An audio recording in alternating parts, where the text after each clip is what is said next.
যে কোনো প্রতিযোগিতামূলক পরীক্ষাতে বীজগণিত থেকে অঙ্ক আসছে।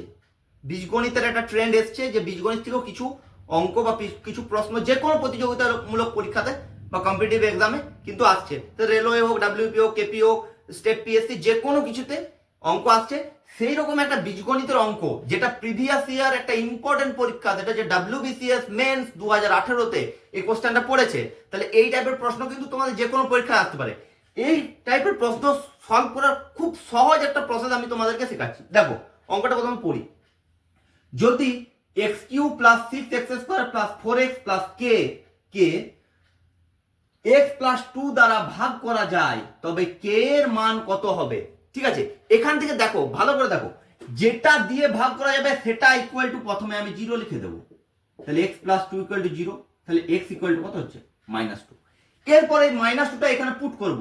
তাহলে এটা কি হবে? -2 তার হোল কিউব প্লাস 6 ইন্টু -2 তার whole square plus 4 into -2 plus k equal to, এটা এই সমীকরণটাও আমি 0 করবো, ইকুয়াল টু 0।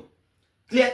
এরপর দেখো -2 ইন্টু -2 ইন্টু -2, তাহলে মাইনাস মাইনাসে প্লাস, আবার প্লাসে মাইনাসে মাইনাস, 2 দুগুণে 4, 4 দুগুণে 8, তাহলে -8।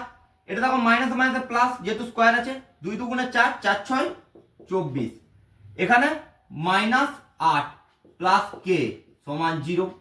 দেখো -8 কত হলো? -16 প্লাস 24 প্লাস কে সমান 0। তাহলে এটা কত হচ্ছে? -16, তাহলে 8 হলো প্লাস 8, কে সমান 0, তাহলে কে সমান -8। তাহলে উত্তর কি হবে? কে সমান -8। তাহলে কে এর মান -8 হলে x প্লাস 2 দ্বারা ভাগ করা যাবে। এই টাইপের সহজ শর্টকাট ট্রিক শিখতে জানতে আমার চ্যানেলটা এক্ষুনি সাবস্ক্রাইব করো এবং এক্ষুনি বন্ধুদের মাঝে শেয়ার করে দাও, যাতে সবাই উপকৃত হতে পারে।